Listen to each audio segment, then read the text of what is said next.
Hey there, sports history fan. Arnie Chapman here from the Sports History Network. Now, before you jump into this episode, I wanted to share with you an exciting giveaway we have going on with Home Field Apparel. We have a digital $50 gift card to homefieldapparel.com for one lucky fan of the Sports History Network. All you got to do is head over to sportshistorynetwork.com/giveaways to sign up. Again, that's sportshistorynetwork.com/giveaways. This podcast is part of the Sports History Network, your headquarters for the yesteryear of your favorite sport. You can learn more at sportshistorynetwork.com.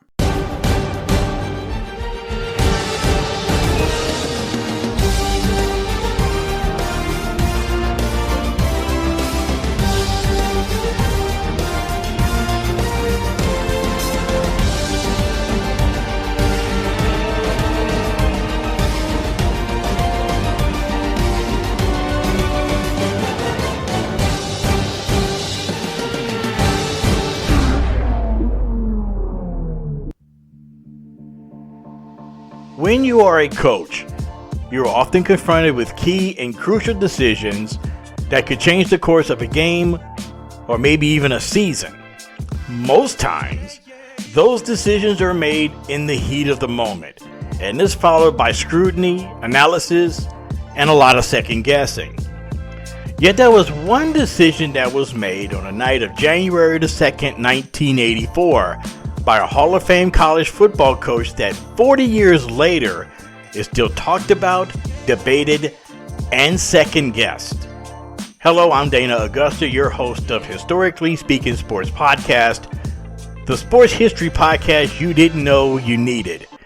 In this all-new episode, we will talk about the 1984 Orange Bowl between the top-ranked University of Nebraska Cornhuskers and the fourth-ranked Miami Hurricanes, and the decision made by Nebraska head coach Tom Osborne to go for two rather than just take the tie, which ultimately cost the Huskers a national championship. Also in this episode, we will talk about two transcendent head coaches that have had their respective teams since 1990s. Both have seen better days as their teams are in unfamiliar settings. Last place. And speaking of losing, the Detroit Pistons, once the bad boys of the NBA, and that league's most intimidating franchise, has become a shell of itself and have placed itself in rather dubious company. The Pistons finally defeated the Toronto Raptors, ending the longest losing streak in North American pro sports history. And we'll take a look at other incredibly long losing streaks, including one that dates back to the 19th century by a team that no longer exists. And to conclude the show, we'll send a shout out to the Chargers' lone championship. As members of the American Football League, the then San Diego Chargers were a league power in its early years. The apex of that power came on January 4th, 1964, when they won its only league title in dominating fashion. So dominating, in fact, sports writers speculated, could they have beaten the NFL champions that year? All of that coming up on this new and improved edition of the Historically Speaking Sports Podcast, a member of the Sports History Network. We here at the Sports History Network proudly partner with 26 podcasts, all revolving around the history of sports. But did you know that many of our hosts were sports history authors way before they started their shows? It's true. We've got Joe Ziemba, host of When Football Was Football, Joe Zagurski, host of Pro Football in the 1970s, Mark Morthier, host of Yesterday Sports, Tommy Phillips, host of Lombardi Memories, and Scott Adamson, co-host of From the 55-Yard Line. All these authors have many books for you to choose from. To check them out, go to our website at sportshistorynetwork.com/sportshistorybooks. Pick up your copy today. Soundtrack provided by Kevin MacLeod of filmmusic.io.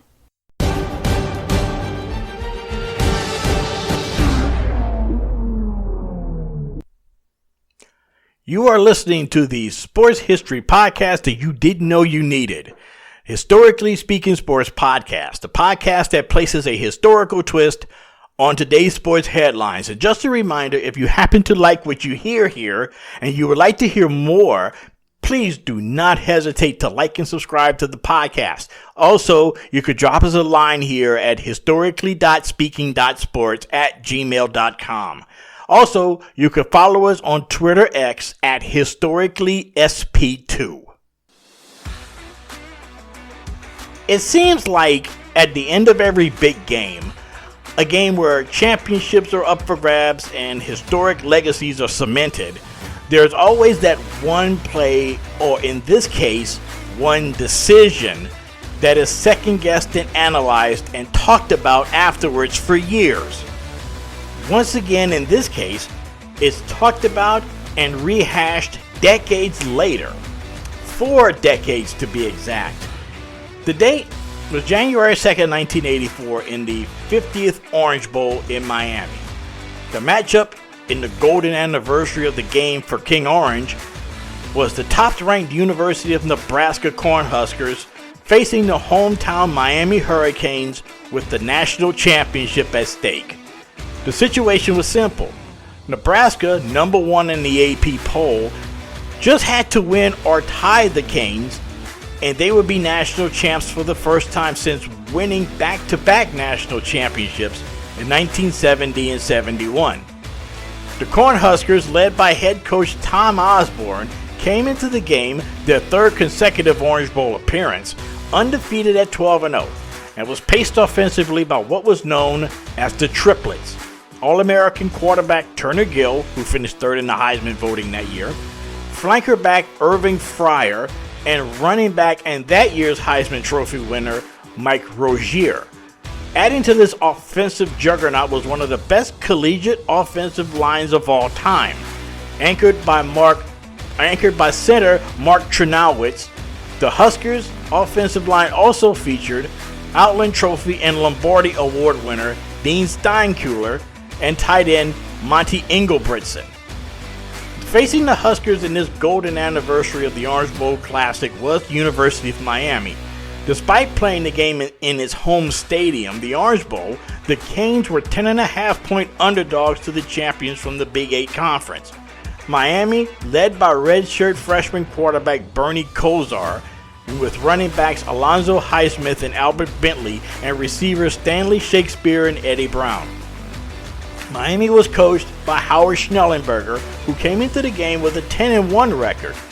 Their loss that year was in 1983 regular season was a 28-3 defeat at the hands of their in-state rival Florida in Gainesville. Now, despite having a 10-1 record, they entered the game as the 5th-ranked team in the country. By the time of kickoff, the Canes, with the win, could be voted national champions because of what happened earlier that day. In the Cotton Bowl in Dallas, Georgia had upset number 2 Texas 10-9. Over in the Rose Bowl in Pasadena, unranked UCLA trounced 4th-ranked Illinois 45-9, and in the Sugar Bowl in New Orleans, Auburn, number 3, defeated Michigan in a very unimpressive 9-7 win thanks to 3 Al Del Greco field goals in the second half. So it was all set with this de facto winner-take-all national championship game. The first quarter in this 50th anniversary Orange Bowl game belonged to the Hurricanes. After a blocked field goal attempt by Nebraska, Miami took full advantage, scoring 17 points in the opening stanza with a pair of Kosar touchdown passes to tight end Glenn Dennison and a field goal by Jeff Davis. The momentum of the game would swing to Nebraska's side in the second quarter. After a long offensive series, Nebraska would get on the board in a very unconventional way. Facing 3rd down and 5 from the Miami 19, Gill took the snap from center and dropped it on the ground on purpose. Right guard Dean Steinkuhler picked up the loose ball, ran around the left side of the Nebraska line, and rumbled 19 yards for the score. Known forever as the Fumble-Rooski, Nebraska finally got on the scoreboard, making the score 17-7. Now, right before halftime, Gill would lead the Huskers on another long drive and would score on a 1-yard touchdown run, cutting into the Canes' lead 17-14 as both teams went into halftime. In the third quarter, Miami's offense came back to life. After the Nebraska field goal tied the game at 17-all, Bernie Kosar would lead the Hurricanes on a pair of touchdown drives.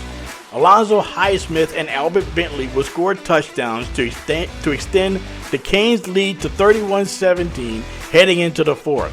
The Huskers, now behind by 14, faced an uphill battle which was made even more difficult as Heisman Trophy winning running back Mike Rozier was knocked out of the game. Yet Turner Gill, Irving Fryer, and Rozier's replacement running back Jeff Smith mounted a comeback for the Huskers. Midway through the fourth quarter, Nebraska would score on a 2-yard plunge by Jeff Smith, cutting the Hurricanes' lead to 31-24. After a Miami punt, Nebraska would drive to the Miami 24-yard line with about a minute to play. Facing a 2nd down and 8, Gill dropped back to pass and found a streaking Irving Fryer wide open in the end zone, and Fryer dropped the pass. After Turner Gill incompletion on 3rd down, Nebraska was faced with 4th down and 8 from the Miami 24. With the clock running, Osborne called an option play. Gill took the snap and ran right, and as he was being brought down by the Hurricanes, the Gill pitched at the last minute to a sprinting Jeff Smith, and he did the rest, outrunning the Miami defense to the end zone for a touchdown with 48 seconds remaining. Now, Coach Osborne was faced with a decision. He could go for the conventional PAT, which would have tied the game at 31 apiece. And since college football had no overtime in 1984, if Miami wouldn't score in regulation, the game would have ended in a 31-31 tie and Nebraska would have been voted national champs. But instead of going for the extra point, Osborne instructed his offense to go back on the field and go for 2. From the 2-yard line, Osborne called a rollout pass. Gill rolled out to the right and fired a pass to Jeff Smith, who scored the 2 fourth-quarter touchdowns to tie the score. However, a great defensive play by Canes defensive back Kenny Calhoun broke up the pass, forcing the incompletion, and Miami had the game and its first national championship. At the end of the game, Tom Osborne was asked about his decision to go for 2. His response was, quote, "We were trying to win. I don't think you go for a tie in that case. You try to win the game. We wanted an undefeated season and a clear-cut national championship," unquote. Actually, Osborne was asked that very same question earlier in the week heading into the game if he would ever consider going for 2 in such a situation. Osborne replied, quote, "I sure hope it doesn't come up. I'll be crucified one way or another on that one. I don't think our players would be satisfied backing into it with an extra point. I don't think that's the way to do it," unquote. Some 40 years have passed since that thriller in Miami and Little Havana. It is still talked about and continues to be one of the most hotly debated decisions in the history of college football. Now, if you was in that situation with the national championship on the line and you were in Coach Osborne's shoes, what would you have done? That's what I thought.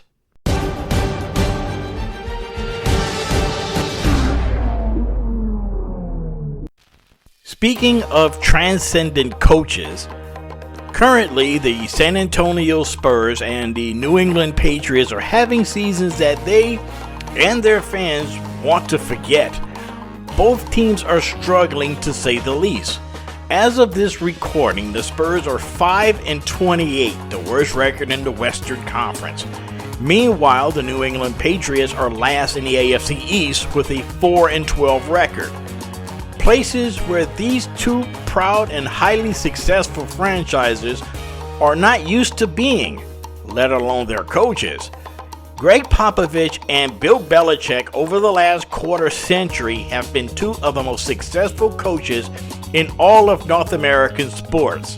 Combined, both coaches have won 11 championships, Pop with 5 with the Spurs and Belichick with 6 with the Patriots. Yet with the current state of both teams, that seems like 1,000 years ago. Yet Popovich and Belichick will be forever linked to their team's most successful runs in the history of their organizations. When you think of the San Antonio Spurs, you think of the buttoned-down, business-like approach to their teams. Never too high when they win, never deflated when they lose. And that didn't happen all that often. The Spurs, despite their on-court struggles this year, still have the highest winning percentage of all active NBA franchises and the second best winning percentage of all teams in the 4 major sports. During Popovich's era, the Spurs reached the postseason 22 consecutive seasons and won 50 games each year from 2000 to 2017. Popovich replaced Bob Hill as head coach 18 games into the 1996-97 season. Then at the end of the year, after winning the NBA draft lottery, they selected a quiet big man out of Wake Forest University named Tim Duncan. And as they say, the rest is history. Teaming up with veterans David Robinson, Sean Elliott, and Avery Johnson, the Spurs became the first team with roots in the ABA to win an NBA title, beating Patrick Ewing, Larry Johnson, and the New York Knicks in 5 games in 1999. From there, the Spurs surrounded their big man with players such as Bruce Bowen and Tony Parker and Manu Ginobili, and what I call the NBA's invisible dynasty was created. After their title run in 1999, the Spurs won crowns in 2003, 2005, 2007, and in 2014. And through it all was Greg Popovich, famously short with sideline reporters and his caustic sense of humor. His contemporary in New England was also famous for his aloof relationship with the media. Bill Belichick, whose press conferences were as exciting as watching paint dry, was still as diabolical football genius, wearing cutoff hoodies on the sidelines. He replaced Pete Carroll as head coach of the Patriots in 1999. Yes, that Pete Carroll, who is now the head man in Seattle. People sort of forget that when Belichick took over as head coach of the Patriots, they were not that far removed from being in a Super Bowl, losing to the Green Bay Packers in Super Bowl 31 just a few years earlier. In his second season as head coach, he started a young quarterback from Michigan that replaced an injured Drew Bledsoe. His name, Tom Brady. Perhaps you've heard of him. From that point on, the Brady-Belichick tandem became the most successful coach-quarterback combination in the history of the league. During that time, known fittingly as the Brady-Belichick era, the Patriots recorded 37 postseason wins, 19 consecutive winning seasons, a .638 winning percentage in the playoffs, 17 division titles, which included 11 in a row from 2009 to 2019, with 13 AFC title game appearances. Now that's some resume. Oh yeah, I forgot. They also have the only undefeated season in its NFL 17-game season. I wonder why I forgot about that.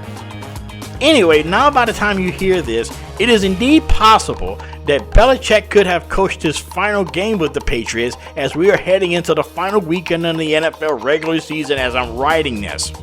If it is, it will mark the end of a great era of football in New England. And it also could be the final year of Popovich in San Antonio. For that, only time will tell.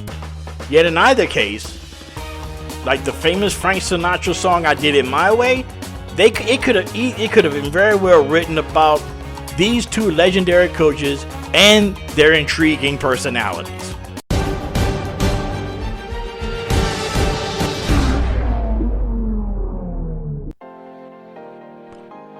On the night of December 30th, something happened in the NBA that hadn't happened since October the 28th. Let me refresh your memory. It was a Saturday night, 2 days before Halloween. Know what it is? Alright, I'll tell you. The Detroit Pistons won a basketball game. It was 2 months and 2 days between victories for one of the most important franchises in the NBA. The Pistons, once one of the most intimidating teams in the NBA during the 80s and 90s, have fallen, and they have fallen hard. During those 2 months and 2 days, the Pistons lost 28 consecutive games. Not only the longest losing streak in NBA history, but also the longest losing streak in pro sports history. The NBA record was held by both the 2011 Cleveland Cavaliers, year 1 AL after LeBron, and 2013-2014 the trust the process Philadelphia 76ers. That was 26 straight. But with their 129-127 win over the Toronto Raptors, their losing streak mercifully ended at 28 straight, the longest in the history of pro sports on this continent. Breaking the 26 in a row for the Tampa Bay Buccaneers, the record holder in the NFL, which lasted between 2 seasons, 1976 and 77, which was Tampa Bay's 21st 26 games in the history of the franchise. And of course, in October of 77, they won their first game against, of all teams, the New Orleans Saints. My grandpa's still turning over in his grave for that one. 2 teams hold the record for the longest losing streak in the NHL, which is 18 in a row by the 2003 to 2004 Pittsburgh Penguins and the 2020-2021 Buffalo Sabres. Yet to me, the most intriguing and most interesting is the 26 losses in a row in Major League Baseball, and is by a team that no longer exists. The Louisville Colonels of 1889 finished the regular season with a record of 27, 111, and 2. Yes, 2 ties. I guess because of darkness or something. Scoring just above 4 runs a game. Their ace, John Ewing, lost 30 games that year. That's right. He lost 30 games. During that stretch, that year's Colonels lost a Major League record 26 straight games, that season becoming the first team in Major League Baseball history to lose 100 games in a season. So what happened to the Louisville Colonels? Well, the team disbanded at the end of the 1899 season, and here's a postscript. At the end of that 1899 season, team owner Barney Dreyfuss had bought controlling interest of a struggling team in the National League called the Pittsburgh Pirates. He brought several players from the Colonels to the Pirates to beef up their roster, including Hall of Famers Fred Clark and a young bow-legged shortstop named Honus Wagner.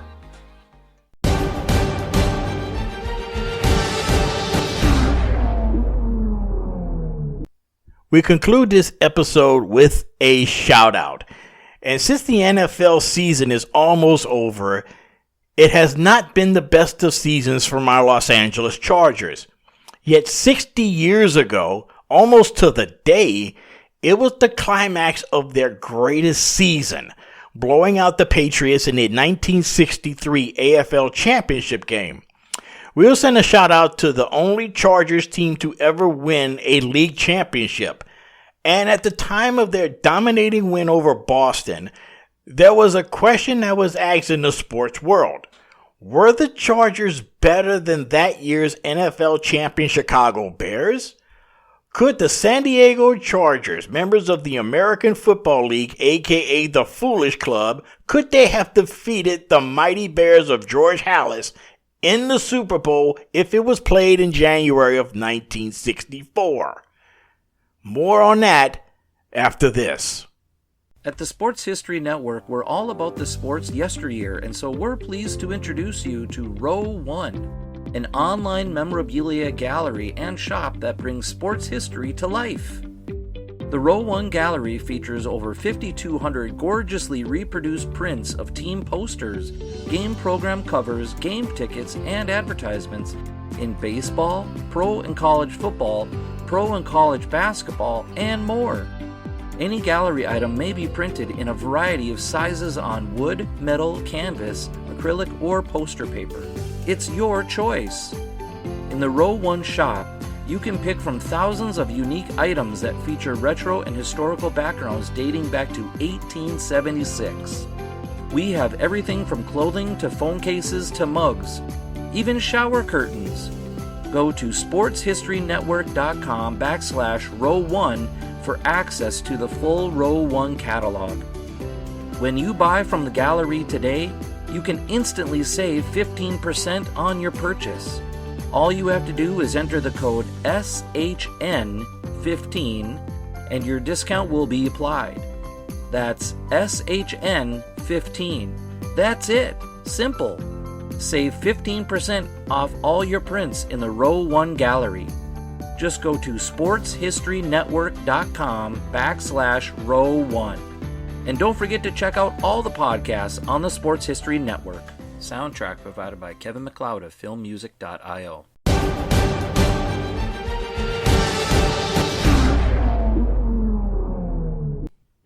And welcome back. You're listening to the Historically Speaking Sports Podcast, a member of the Sports History Network. To finish off this episode of the podcast, we usually send a shout out to a former player or historic event or team that I am reminded of when something happens in the sports world that sports fans I feel need to be reminded of. This year was not the best of years for my LA Chargers. As we're recording this, we're heading into the final game of this regular season, where as a fan, I had such high hopes. But with the slow start at the beginning of the year and the finger injuries of Justin Herbert and the devastating loss to the Raiders and the subsequent firing of head coach Brandon Staley and general manager Tom Telesco, we have seen better days. Yet despite having such high hopes for this season, we're heading into a new direction with a new coach, whoever that may be. When August comes around again, my hopes will be renewed as my Chargers will continue to pursue that elusive Super Bowl win. The Chargers were also looking for better days as they were entering the 1963 AFL season.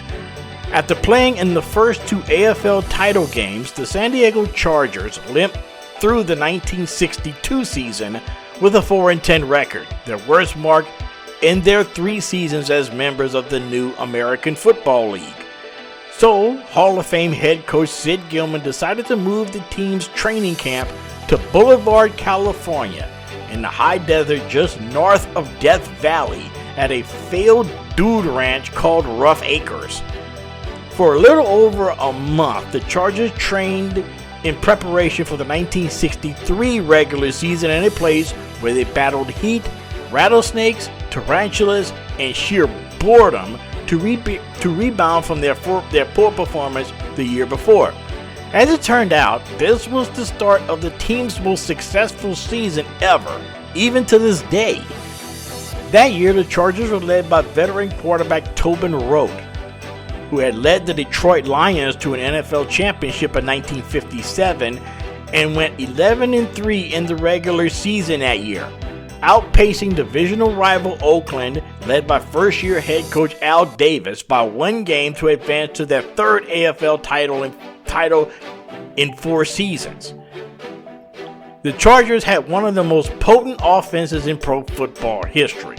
With the passing influence of Gilman as the head coach and veteran experience of Rote passing, the Chargers were an offensive force to be reckoned with that included running backs Paul Lowe and Keith Lincoln, tight end Dave Kusurik, and Hall of Fame wide receiver Lance Allworth. Lowe paced the Chargers in rushing, gaining 1,010 yards and 8 touchdowns on the season. Just as important as their defense was the Chargers, just as important as their offense was the Chargers' defense, led by All-Pros Earl Faison, Ernie Ladd, and Chuck Allen. Cornerback Dick Harris led the team with 8 interceptions on the season, while Allen added 5 of his own. Coordinating the defense was a young defensive-minded former player by the name of Chuck Noll. Maybe you've heard of him. On January 5th, 1964, the San Diego Chargers, playing in San Diego's Balboa Stadium, faced off against the Boston Patriots, champions of the Eastern Division, in their first ever appearance in the AFC Championship game. It was the 3rd appearance in 4 years for San Diego. In 1960 and 61, San Diego lost to Houston in the first 2 AFL Championship games behind the play of George Blanda, Billy Cannon, and Charlie Hennigan. The game was originally scheduled for December 28th, 1963, the same day as the NFL title game. But with the title game pushed back because of the AFL postponed all of their games that were scheduled for November 24th of that year because of the assassination of President John F. Kennedy. Now, while the Chargers were known primarily by its offense, the Patriots were a formidable defensive unit-based squad led by defensive lineman Larry Eisenhower and Hall of Fame linebacker Nick Bonaconte. It was essentially the irresistible force against the immovable object. On that sunny January afternoon in San Diego, one player stood out.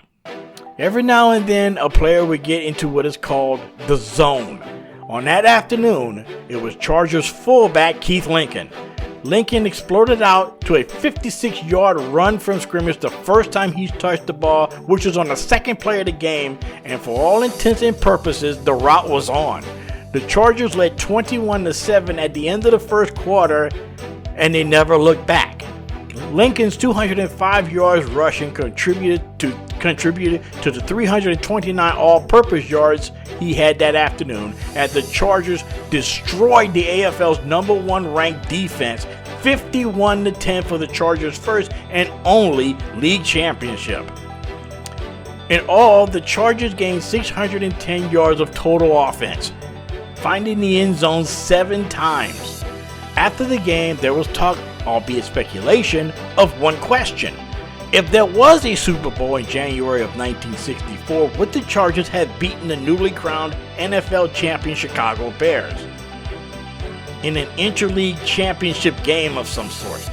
Now, the Chargers had the top-ranked offense in the league, averaging slightly less than 30 points a game, while allowing the AFL second best with 18 points per game and averaging 368 yards of offense per game.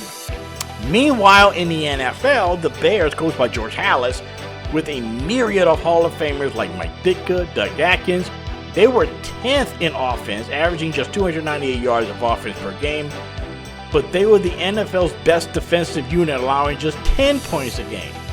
Now imagine this. Imagine the weapons the Chargers had with Paul Lowe, Lance Allworth, Keith Lincoln, Dave Kusurik, and quarterback Tobin Rote and backup quarterback John Hadle against the Bears defense with the likes of Doug Atkins and Joe Fortunato, Richie Pettibone, and Rosie Taylor. Can you imagine that matchup? Great matchup make great battles, and great matchups make great fights. This would have been tremendously interesting. You talk about the irresistible force against the immovable object?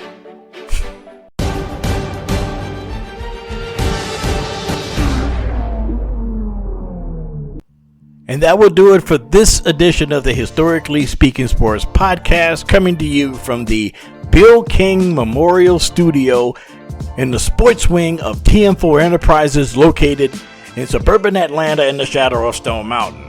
To get more content of Historically Speaking Sports, you can check us out on Twitter X at historicallysp2, or you could also send us a line at historically.speaking.sports@gmail.com. And if you have not done so already, please subscribe to the show. It'll help us out a lot. Tell your family, tell your friends, tell your neighbors. Hell, tell a passerby on the street about us if you think they like sports history. And until next time and the next episode, stay blessed, stay cool, and be your best in everything that you do. Peace.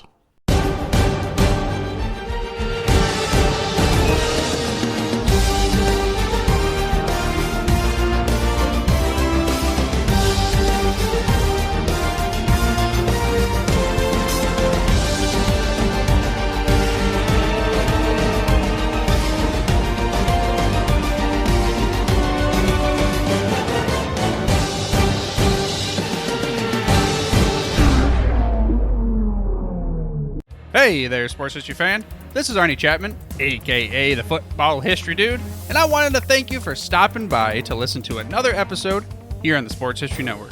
Our podcasters are passionate about uncovering and sharing sports stories from yesteryear. And if you didn't know it already, we have over 30 shows across the network covering all sorts of sports history topics.